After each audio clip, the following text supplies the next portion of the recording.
In this video, we solve problem number 4 from the differential equations quiz number 6 from the spring 2021 semester. This is in version A of the quiz. This problem covers standards L25, which is about solving initial value problems with the Laplace transformation, part 1. In part 1 of this standard over IVPs, the differential equation will always have constant coefficients, and the functions on the right-hand side will always be continuous functions. So it's just a pretty straightforward application of what we know about using the Laplace transformation to solve an IVP. Now, with all these problems, we always like to start in the same way. We like to introduce our notation. So we never want our reader to have to guess what our notation means. So we'll let the Laplace transform of y of t be big Y or capital Y of s, and then we'll take the Laplace transform of the differential equation.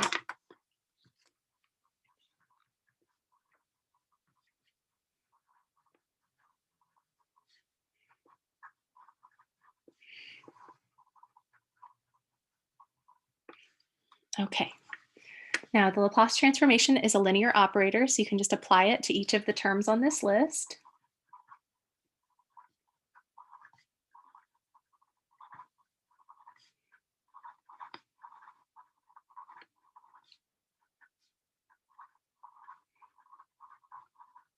And I don't quite have enough space, so I'll have to do this plus 9 times the Laplace transform of sine of t on the next line. And for these, we have to use our rule for the Laplace transform of the nth derivative of a function. So if you don't remember that, I will bring it up on our table. And you can see that we have the nth derivative of f of t right here on entry number 54 in the table. And we see on the right-hand side, in the right column, that the nth derivative has a Laplace transform with n plus 1 terms, and the first term starts with an s to the nth power. And then the next term starts with a negative s to the n minus 1 power. So the first term is positive, all the rest of them have negative signs out front, and the powers of s decrease. So I have s to the n minus 1, s to the n minus 2, until we have a negative s, and then we have a negative s to the 0. So there's no s on the last one, it's just a 1. And then multiplying those powers of s, we have the Laplace transform of f of t, which is f of s. And then we have this function, little f, evaluated at 0, and its derivatives increasing as you go from left to right as extra factors multiplying the other factors, the other powers of s. So we'll have f of 0, f prime of 0, f double prime of 0, until we get to the n minus 1th derivative at 0. So if this is the nth derivative, the last term is the n minus 1th derivative at 0. So if this is a 5th derivative, that would be the 4th derivative at 0. If this is a 3rd derivative, that would be the 2nd derivative at 0, and so on. And there are always n plus 1 terms on this list. So when I apply that here, for the 2nd derivative, I can identify n is equal to 2. For the first derivative, taking the derivative once, so n is equal to 1, and we will apply that rule here and here. So for the Laplace transform of y double prime, since n is equal to 2, we're going to have 3 terms, and we start with s to the nth power. So it'll be s squared, and then we'll have a minus s to the 1 last power, and minus s to the 1 last power. So those are our 3 terms, s squared, s to the first, and we'll have the s to the 0, which we don't write. And then these guys get multiplied by the Laplace transform of y, which we've just defined as y of s. And little y evaluated at 0 goes there, and little y prime evaluated at 0 goes there. Now, we don't need the parentheses on the outside this time because there's no coefficient, or there is a coefficient and it's an implied 1. But if there was a 3 there or a different constant there, we would really need to have those parentheses to emphasize that that constant on the outside distributes through everything. So that's what we'll have to do here for 2 times the Laplace transform of y prime. Applying that rule, since this is the first derivative, that means n is equal to 1, and we'll have n plus 1 terms. So if n is equal to 1, n plus 1 is 2. And we'll have an s to the first minus s to the 0. This one gets multiplied by a y of s, and this one is multiplied by a y of 0. And then we're subtracting the Laplace transform of y, which is y of s. And that's equal to -2 times the Laplace transform of kt, where k is equal to 1, or cosine of kt, where k is equal to 1. And the Laplace transform of cosine is s over s squared plus k squared. If k is 1, k squared is 1. And then we're adding 9 times the Laplace transform of sine of t, sine of kt with k equals 1. And the Laplace transform of sine of kt is 1 over s squared, or k over s squared plus k squared. So k is 1, so I have a 1 over s squared plus 1 squared. And then we will, after we take the Laplace transform of both sides of the differential equation as we have, then we substitute in the initial conditions. So we're substituting the values of y of 0 and y prime at 0, because those were given to us. And we were told that y of 0 was 2. So that's 2. And y prime of 0 is 9. So this becomes this. We've got s squared times y of s minus 2s minus 9 plus 2 times s times y of s, and 2 times the -2 is -4. Oops, minus 8 times y of s equals this guy, and they have the same denominator. So if you want to, you could write that as a single fraction, multiply straight across there and straight across there. So we'll have -2s plus 9 over s squared plus 1. Okay, so that's where we're at, and we want to, after simplifying a little bit, want to solve for y now. It's pretty much the process. You take the Laplace transform of the equation, it turns it into an equation involving y and s, you solve for y, and then you do whatever's necessary to write y in the right form so you can compute the inverse Laplace transformation of that y to get y of t. So that's a plan. So that means we want all the y terms on the left-hand side. I've got a y term there, and a y term there, and a y term there. I'm going to keep those on that left-hand side and factor out the y. So this is s squared times y of s plus 2s times y of s minus 8 times y of s. So I've got that polynomial times y of s equals this right-hand side. It's a -2s plus 9, all divided by s squared plus 1. And then I want to add the other terms to the other side. So if I'm getting rid of this -2s, I add 2s to both sides, and I end up with a 2s over here. And -9 minus 4 is -13, so I'm going to add 13 to both sides, and it'll be a +13 when it shows up on the right. So now we're almost done. We just have to divide by this. I think it's probably a good habit to factor this before we divide. You don't have to, but it makes it a little easier, I think.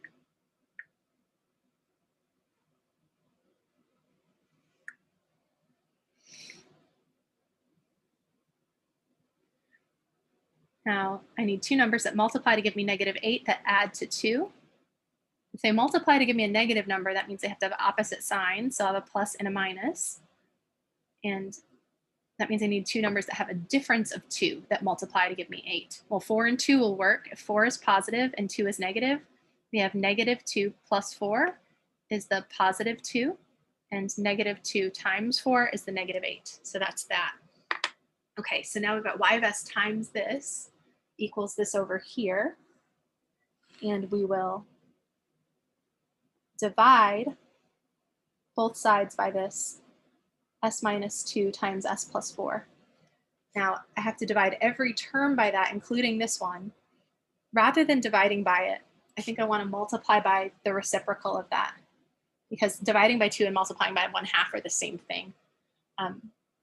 So dividing this side by 2, or s minus 2 times s plus 4, is the same as taking this guy, or dividing anything by this is the same as multiplying it by 1 over that.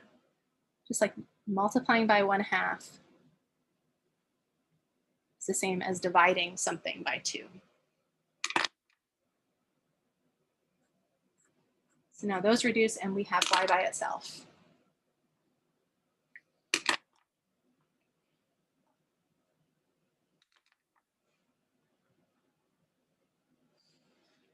I have negative 2s plus 9 over s minus 2 times s plus 4 times s squared plus 1. And then over here, I have a 2s plus 13 over s minus 2 times s plus 4. Okay. Now I don't have any entries in my table that look like this or like this, so I'll have to use partial fractions for this piece and partial fractions for this piece, and then we'll add those pieces together to get y of s in a form that's really easy to compute the inverse transform of, and then we'll compute the inverse transform. So focusing on this first piece, my denominator is already factored as much as possible.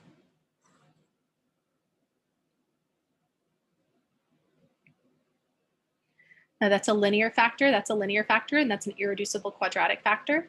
So my partial fraction decomposition will be a constant over the first factor plus a constant over the second factor. And then since that's an irreducible quadratic, we'll have c times s plus d over the irreducible quadratic. Okay.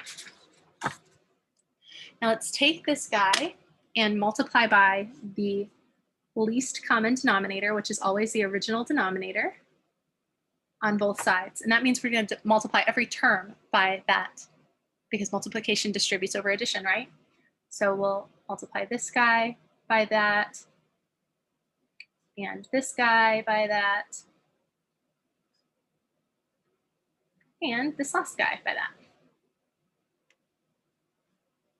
Makes me happy to personify these functions the way my former lab assistant used to. Just picked up that habit from him. The s minus 2's reduce, the s plus 4's reduce, and these guys reduce. This reduces with that, this reduces with that, and this reduces with that. And so we have the original numerator equals a times s plus 4 times s squared plus 1 plus b times s minus 2 times s squared plus 1. And over here we've got the cs plus d times s minus 2 times s plus 4. Okay, so now you choose values of s that will cause each of these factors to be 0 wherever you can.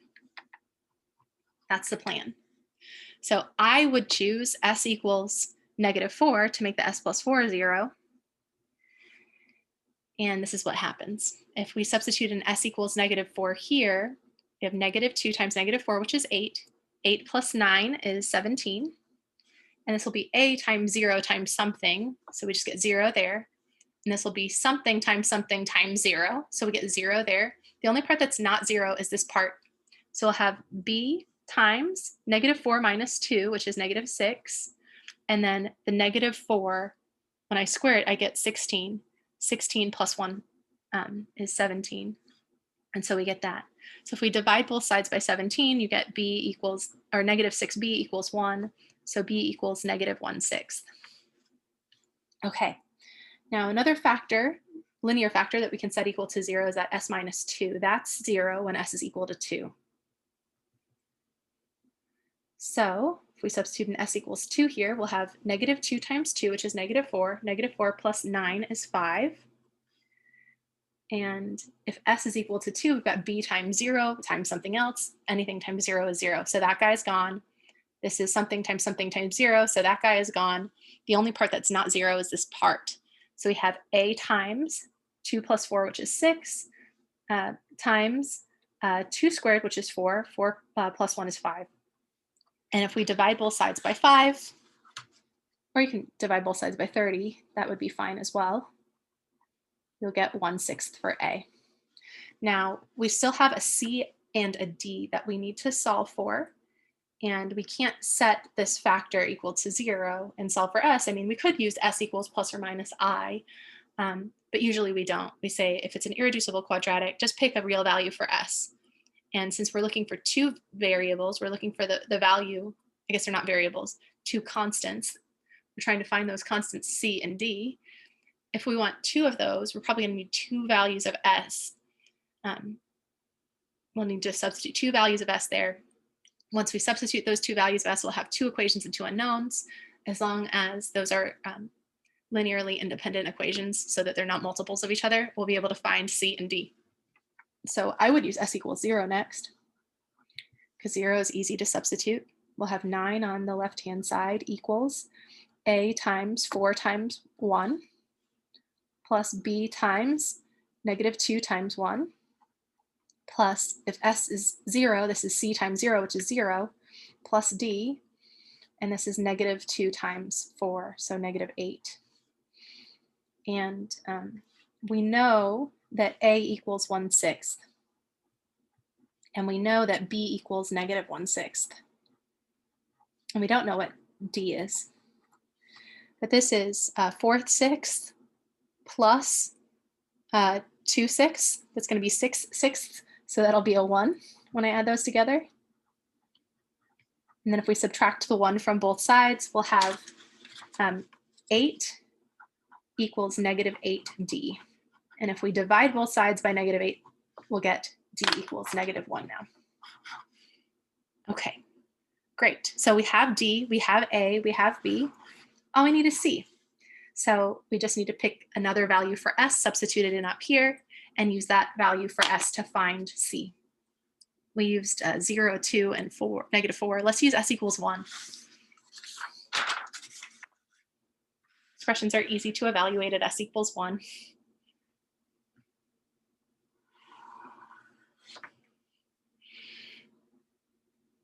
At S equals 1, we'll have a -2 plus 9, which is a 7 on the left-hand side. Then we have A times 5 times 2 plus B times, if S is 1, 1 minus 2 is -1. Then we'll have 1 squared plus 1, which is 2, plus C times 1 plus D is going to be C plus D, times 1 minus 2, which is -1, times 1 plus 4, which is 5. So that's what's going on there. That's what I have.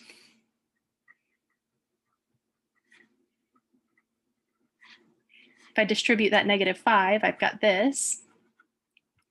But we already know that A is 1/6, so let's substitute that in. And B is -1/6, so we can substitute that in. And we know that D is -1, so we'll substitute that in. So what we end up with here is 10/6 plus 2/6, that's going to be 12/6. 12/6 is, of course, 12 divided by 6, which is 2. And then we have 5 there. And then we still have the -5C. So you have 7 equals 7 minus 5C. So if we subtract the 7 from both sides and divide by -5, we get C equals 0. Okay, so we've got our A, our B, our C, and our D. Great. That means we have the first partial fraction decomposition done. We know what A, B, C, and D have to be so that this equals this, but then we have to do it again for the other one. This one's not too bad, though. It only has 2 linear factors, so it's super easy to evaluate. So y of s is equal to -2s plus 9 over this. I'll just write it out again. Plus 2s plus 13 over s minus 2 times s plus 4. And this piece was equal to, or is equal to, A, which is 1/6, over s minus 2, plus B, which is -1/6, over s plus 4, plus C, which is 0 times s, plus D, which is -1, all over s squared plus 1. And we've got this guy over here.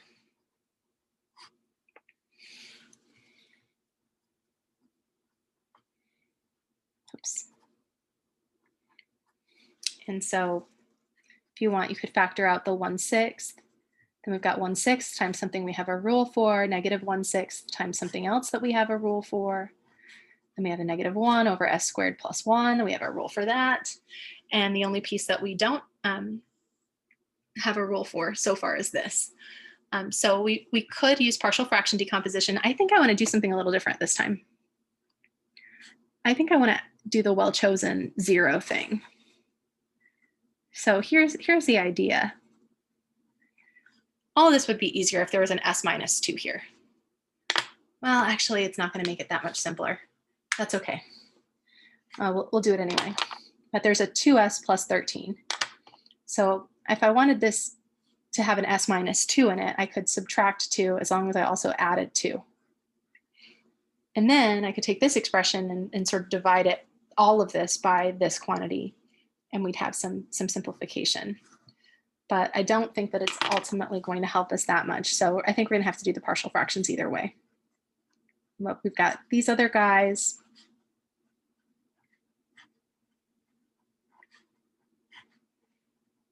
And then over here, if we distribute, we'll have 2 times this over this.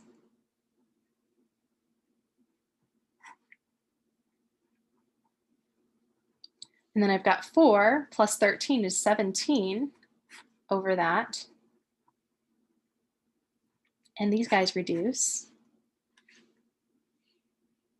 And I actually do think we have an entry in our table that looks like this. This is one where I would traditionally use partial fraction decomposition, but I don't think we have to because we have an entry in the table. Let's look it up in our table.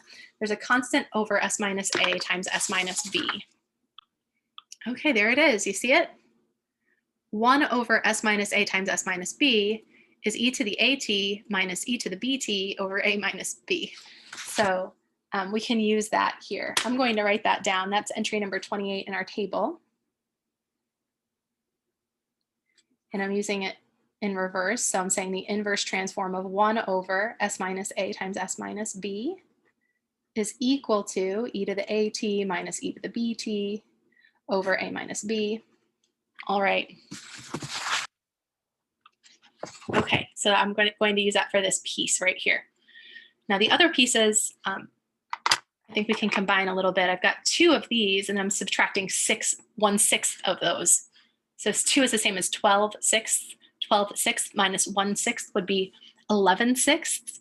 So we have y of s equals 1/6 times 1 over s minus 2 plus 11/6 times 1 over s plus 4 minus this guy plus 17 of these. And I'm factoring out the 17 because there's a 1 in that numerator there.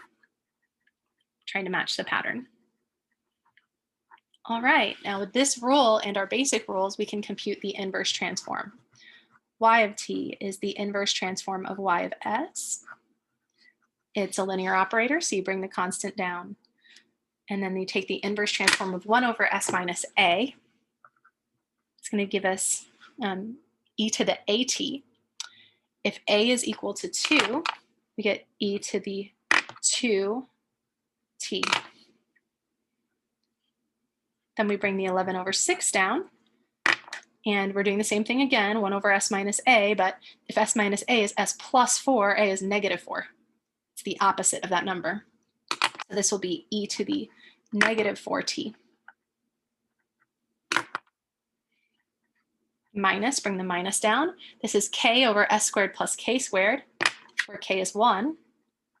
That's sine of kt.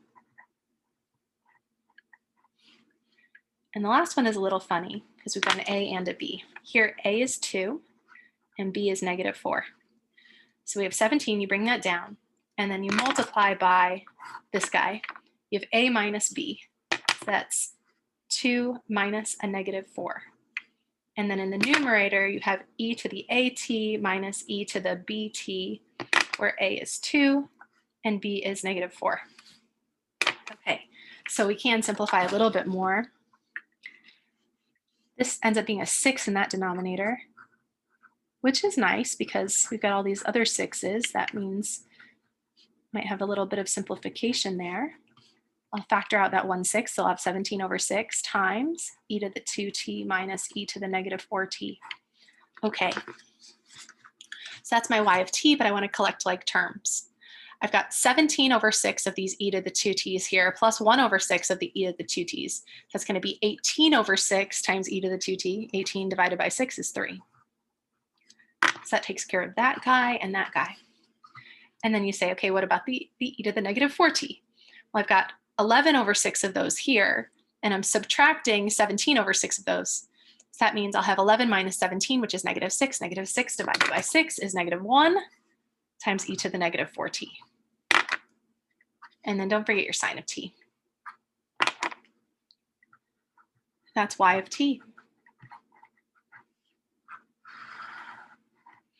Okay, so what did we do? We took the Laplace transform of the differential equation. It took some work. That got us here. And then after substituting our values, our initial values from our initial conditions, we got this. Then we solved for y of s. Then we ended up here, and we said we have to use partial fractions for this, and maybe we have to use partial fractions for this. We sort of did a workaround for this one. We didn't use partial fractions. We did something else. We did a well-chosen zero, and then we used a formula from our table. But we used partial fractions for this. So we used partial fractions for that guy to rewrite this in this way. And then once we rewrote that in that way and expanded this in a form so that we had an entry in our table, we ended up with y of s equals this. And then we just used the inverse transforms from our table for each of the 4 pieces. And then we did a little bit of algebra to simplify, collecting like terms. This is the function that we can take the first and second derivative of and substitute into this equation. And after we do that, we're going to get this on the right-hand side. That's what the left-hand side will simplify to for that particular value of y. And if we plug in t equals 0 to this, we'll have 3 minus 1 minus 0. 3 minus 1 is 2. Great, that's what we're supposed to get. And y prime of 0 should be 9. Now, I'm not going to take the derivative of that and evaluate it at 0, but if we did, if we plug in 0, we'll get 9 if we did everything correctly.